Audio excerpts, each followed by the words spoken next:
You are watching a spiritual video. Welcome to my channel Devi Acharya. एक बार की बात है, एक राज्य में बहुत ही पराक्रमी सम्राट रहा करता था। उसकी प्रजा उससे बहुत संतुष्ट रहती थी। वहीं पूरे राज्य में उसकी वाहवाही हुआ करती थी। सब उसको अब तक का सबसे महान सम्राट माना करते थे। उस सम्राट का एक बेटा भी था जो अपने पिता की तरह ही महान बनना चाहता था, लेकिन अच्छा उत्तराधिकारी बनने के चक्कर में वो कई बड़ी गलतियां कर देता था और फिर ये सोचकर चिंतित रहता कि लोग मेरे बारे में क्या ही सोचेंगे। अपनी इसी आदत के चलते वो कई बार परेशान और हताश हो जाता है। उसी राज्य में एक प्रसिद्ध बौद्ध भिक्षुक भी रहा करते थे जो अपनी बुद्धिमत्ता के लिए जाने जाते थे। उनके बहुत से शिष्य भी थे। एक दिन राजकुमार उनसे मिलने उनके आश्रम गए और उनको अपने मन का पूरा हाल सुनाया। इसके साथ ही उसने कहा कि आप मुझे कोई ऐसा तरीका बताइए जिससे मैं अपने मन को वश में कर सकूं और अपने मन को शांत कर सकूं। तभी बौद्ध भिक्षुक ने कहा कि ये काम बहुत कठिन है, क्या आप इसकी कीमत चुकाने के लिए तैयार हैं? राजकुमार बड़े घमंड भरे स्वर में कहते हैं कि मैं कोई भी कीमत चुका सकता हूँ, आखिर मैं सम्राट का बेटा हूँ। ये सुनकर बौद्ध भिक्षुक ने कहा, नहीं नहीं, तुम गलत समझ रहे हो। मैं धन की बात नहीं कर रहा, बल्कि मैं तुमको एक काम दूंगा जो बिना कोई प्रश्न पूछे बस करना पड़ेगा। राजकुमार ने उनकी बात मानने के लिए हामी भर दी, जिसके बाद बौद्ध भिक्षुक ने कहा कि तुम पैदल चलकर बाजार तक जाओ और कबाड़ी की दुकान से लोहा खरीद कर लाओ। तभी राजकुमार ने कहा कि क्या मैं इस काम के लिए अपने किसी नौकर को भेज सकता हूँ? लेकिन बौद्ध भिक्षुक ने मना करते हुए कहा कि अगर तुमको अपनी समस्या का समाधान चाहिए तो जो मैं कह रहा हूँ बस वो करते जाओ। जिसके बाद वो बाजार के लिए निकल जाता है और रास्ते में उसके दिमाग में कई तरह के सवालों की सुनामी आने लगी। वो अपने मन में सोचने लगा कि मैं फालतू ही इन सब के चक्कर में पड़ गया। बाजार में सब मुझे मेरे कपड़े से पहचान ही लेंगे और कहेंगे कि सम्राट का बेटा होकर पैदल बाजार आया है। लोग पीठ पीछे मेरा मजाक उड़ाएंगे।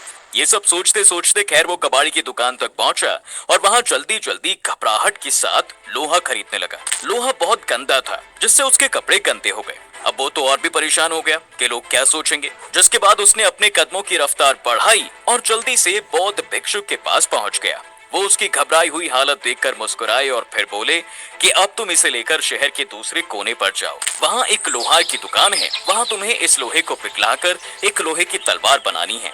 बस फिर क्या होना था। बिना मन के राजकुमार शहर के दूसरे कोने की ओर बढ़ चले। जिसके बाद उसके मन में फिर से कई सवाल घूमने लगे। वो सोच रहा था कि अगर पिताजी को पता चला तो क्या होगा, कहीं लोग ये ना समझ रहे हों कि मुझे महल से निकाल दिया गया है। वो मन ही मन खुद को कोसता जा रहा था कि क्यों मैं हर बार अपने आप को ऐसी उलझनों में फंसा लेता हूँ। यही सब सोचते हुए वो लोहार की दुकान पर भी पहुंच जाता है, जहां वो लोहार की मदद से एक तलवार बनवाता है। खुद के हाथों बनाई तलवार को देखकर उसे बहुत खुशी होती है। अचानक उसको महसूस हुआ कि वो तलवार बनाने में इतना खो गया था कि उसके मन में किसी तरह की कोई शिकायत पैदा ही नहीं हुई। वो खुश मन के साथ तलवार लेकर बौद्ध भिक्षुक के पास जाने लगा। वहां पहुंचते ही उसने तलवार बौद्ध भिक्षुक के हाथ में रख दी। जिसके बाद उन्होंने कहा कि राजकुमार, इस बार तुम्हें अच्छा महसूस हो रहा होगा, ये तुम्हारे घमंड की तलवार है। ये सुनकर वो थोड़ा सा चौंक गया। तभी बौद्ध भिक्षुक ने कहा, ये अच्छा, अब तुम वापस बाजार जाओ और वहां लोगों से पूछो कि क्या उन्होंने तुम्हें देखा, और देखा तो क्या सोचा। फिर क्या होना था। राजकुमार एक बार फिर से बाजार की तरफ निकल गया। उसने वहां कई लोगों से पूछा कि क्या थोड़ी देर पहले आपने मुझे देखा था। बहुत से लोगों का जवाब ना ही था। तभी एक दुकान वाले ने कहा, राजकुमार, मैंने आपको देखा तो था, पर उस समय इतने ग्राहक थे कि मेरे पास कुछ भी सोचने का समय नहीं था। बाजार में लोगों की बात सुनकर राजकुमार को लगा कि जैसे किसी ने उसके सिर का सारा बोझ हल्का कर दिया हो। जिसके बाद वो सीधा बौद्ध भिक्षुक के पास पहुंचा। तब उन्होंने कहा कि आज तुमने पूरे दिन से 3 चीजें सीखी। पहली, हम खुद अपनी कमियों और गलतियों को जितना गहराई से देखते हैं उतनी गहराई से कोई नहीं देखता। हम सबको अपने दुख, अपनी गलतियां और कमियां सबसे बड़ी लगती हैं। हमें लगता है कि लोग हमारे बारे में क्या सोचेंगे, लेकिन आज के समय में लोगों के पास इतना समय नहीं होता है, और अगर उनको समय मिलता भी है तो वो सिर्फ अपने बारे में ही सोचते हैं। दूसरी सीख, हम खुद ही सबसे बड़े खुद के आलोचक हैं। हम खुद ही सोच सोचकर अपनी कमियों को इतनी बड़ी बना लेते हैं कि जितनी वो असल में होती भी नहीं है, और फिर हम ज्यादा सोचने की आदत के शिकार हो जाते हैं। ऐसा नहीं होता कि लोग हमारे बारे में बात नहीं करते, जो करते हैं वो खुद किसी चीज के सक्षम नहीं होते हैं। आखिर में बौद्ध भिक्षुक तीसरी बात को ध्यान से सुनने को कहते हैं। वो कहते हैं कि जब भी तुम्हारे दिमाग में विचारों का सैलाब आने लगे तो अपने आप को किसी कलात्मक काम में लगा दो। ऐसा काम जो तुम्हें अपने हाथों से करना हो। जैसे आज तुमने तलवार बनाई, क्योंकि ऐसा करने से तुम्हारी सारी मानसिक शक्ति एक दिशा में आ जाएगी, जिसके बाद थोड़ी ही देर में तुम्हारा मन शांत हो जाएगा और पूरा दिन बर्बाद होने से भी बच जाएगा। तो दोस्तों, इस कहानी को सुनने के बाद उन लोगों को उनके हर सवाल के जवाब मिल गए होंगे जो हर समय चिंता में चलते रहते हैं। ऐसे ही एक और कहानी है जो आपको चिंता मुक्त जीवन जीने के लिए प्रेरित करती है। दरअसल एक बार की बात है, एक गांव में सुरेश नाम का एक नौजवान लड़का रहता था जो अपनी पुरानी बुरी यादों को बिल्कुल भी भूल नहीं पा रहा था। वो अपनी इस आदत से बहुत परेशान था। एक ही चीज के बारे में बार बार सोचना उसकी रोज की कहानी सी हो गई थी। अच्छा, सिर्फ इतना ही नहीं, रोजमर्रा की जिंदगी में भी अगर उसे कोई भी कुछ कह देता या फिर उसके साथ कुछ थोड़ा सा भी गलत हो जाता तो वो बस उसी चीज के बारे में पूरे दिन सोचता रहता। वो बात उसके दिमाग से निकलती ही नहीं थी। इसके बाद वो या तो अपने साथ हुई किसी बुरी घटना के लिए अपनी किस्मत को कोसता, नहीं तो वो भगवान को इन सब के पीछे का कारण समझता था। इससे भी बुरी तो स्थिति वो होती जब वो अपने मन में उस इंसान से बदला लेने के लिए ख्याली पुलाव बनाने लगता था। उसकी हालत इतनी ज्यादा गंभीर हो गई थी कि उसकी इस ज्यादा सोचने की आदत की वजह से वो ना तो लोगों के साथ उसके अच्छे रिश्ते थे और ना ही वो अपने जीवन के किसी भी काम को अच्छे से कर पाता। वहीं सुबह से लेकर शाम तक वो तनाव में ही रहता था। रोज रोज ऐसे खुद में ही उलझा और खुद से ही लड़ता देखकर सुरेश के एक दोस्त ने उसे सलाह दी कि यहाँ पास के ही एक बौद्ध मठ में एक जैन मास्टर रहते हैं, तुम उनके पास जाओ, वो तुम्हारी इस मानसिक समस्या का कोई ना कोई समाधान जरूर बताएंगे। अपने दोस्त की बात मानकर सुरेश जैन मास्टर के पास जाता है और उनको अपनी लाइफ की सभी समस्याओं के बारे में विस्तार से बताता है कि कैसे वो एक ही घटना के बारे में बार बार सोचता रहता है और पुरानी बुरी बातों और यादों को वो भूल ही नहीं पाता। खैर, सुरेश की समस्या को सुनने के बाद मास्टर वहां से उठकर मठ के अंदर चले जाते हैं। ऐसे उनका बिना कोई जवाब दिए चले जाना सुरेश को कुछ अजीब सा लगता है, लेकिन वो फिर भी वहीं पर बैठा रहता है। थोड़ी देर बाद वो देखता है कि जैन मास्टर मिट्टी के गिलास में पानी भरकर उसकी तरफ चले आ रहे हैं। वो सुरेश के पास आकर खड़े हो जाते हैं और पूछते हैं कि बताओ इस गिलास का वजन कितना होगा। उनका सवाल सुनकर पहले तो सुरेश को समझ नहीं आता कि आखिर वो क्या कहना चाह रहे हैं, और वो कहता है कि मैं एकदम सटीक तो नहीं बता सकता, लेकिन इस गिलास का वजन बहुत ही कम है।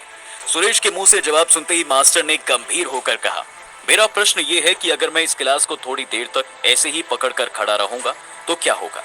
इतने में सुरेश ने कहा कि होगा क्या, कुछ भी नहीं होगा। इसके बाद उस मास्टर ने फिर से पूछा, अगर मैं इस गिलास को इसी तरह से 1 घंटे तक पकड़कर रहूंगा तो क्या होगा। इस बार सुरेश ने थोड़ा समय लिया और जवाब देने में ये कहा कि कुछ नहीं, बस आपके हाथ में दर्द होने लगेगा। प्रश्न उत्तर का सिलसिला यही नहीं रुका। एक बार फिर से मास्टर ने पूछा कि अगर मैं इस गिलास को ठीक इसी तरह पूरे दिन पकड़ के रहूंगा तब क्या होगा। फिर से सुरेश ने कहा कि आपके हाथ में बहुत भयंकर दर्द होना शुरू हो जाएगा। हो सकता है कि आपकी मांसपेशियों में भारी तनाव आ सकता है और यहाँ तक कि आपके हाथ को लकवा भी मार सकता है। इसके बाद मास्टर ने कहा कि बहुत बढ़िया, लेकिन क्या इस दौरान गिलास का वजन बदला? नहीं, वजन वही रहा। फिर भी भला हाथ में दर्द और मांसपेशियों में तनाव कैसे बन गया? तब सुरेश ने कहा कि ये लंबे समय तक पकड़े रहने की वजह से हुआ है। एक बार फिर से मास्टर ने प्रश्न किया कि अब इस दर्द से छुटकारा पाने के लिए मैं क्या करूं? सुरेश ने कहा, ग्लास को नीचे रख दीजिए। बस, फिर क्या? जैन मास्टर ने कहा, बिल्कुल सही। ठीक इसी तरह जीवन की परेशानियां भी होती हैं। इन्हें कुछ ही देर तक के लिए अपने दिमाग में रखो और लगेगा कि सब कुछ ठीक है। उनके बारे में ज्यादा देर तक सोचिए और देखिए कैसे आपको पीड़ा होने लग जाएगी, और इन्हें और भी देर तक अपने दिमाग में रखिए, फिर ये आपको पागल करने लग जाएंगे और आप कुछ भी नहीं कर पाएंगे। इसके बाद जैन मास्टर ने लड़के की तरफ इशारा करते हुए कहा, अपने जीवन की पिछली गलती और घटनाओं के बारे में सोचना सही है, लेकिन उससे भी ज्यादा जरूरी है उनसे सीख कर आगे बढ़ना। अगर तुम एक ही बात को पकड़कर बैठे रहते हो तो ठीक उस गिलास की तरह ये भी तुम्हारे जीवन में दर्द पैदा कर देंगी, और फिर तुम भविष्य में इसके लिए पश्चाताप करोगे। तुम अपने अतीत के लिए जैसा इंसान बनना चाहते हो या फिर जिन गलतियों के लिए पश्चाताप कर रहे हो, तो तुम आज से ही वैसे इंसान बनने का प्रयास करो और कोशिश करो कि आज तुम वैसी गलतियां ना करो जिसके लिए तुम्हें ये स्थिति झेलनी पड़े। इसलिए चिंता करना बंद करो और अपने आज के कर्मों पर ध्यान दो, क्योंकि चिंता व्यक्ति को उसकी चिता तक ले जाती है। तो दोस्तों, आज की कहानियों की गलियों में बस इतना ही। अगर आपको हमारी ये कहानियां पसंद आई हैं तो लाइक करें, शेयर करें और कमेंट में ये जरूर बताएं कि आपने इन दोनों ही कहानी से क्या सीखा। अगर आपके घर में बच्चे हैं तो उन्हें भी ये कहानी जरूर सुनाएं ताकि वो अपने जीवन को और आसान से अच्छा बना सके।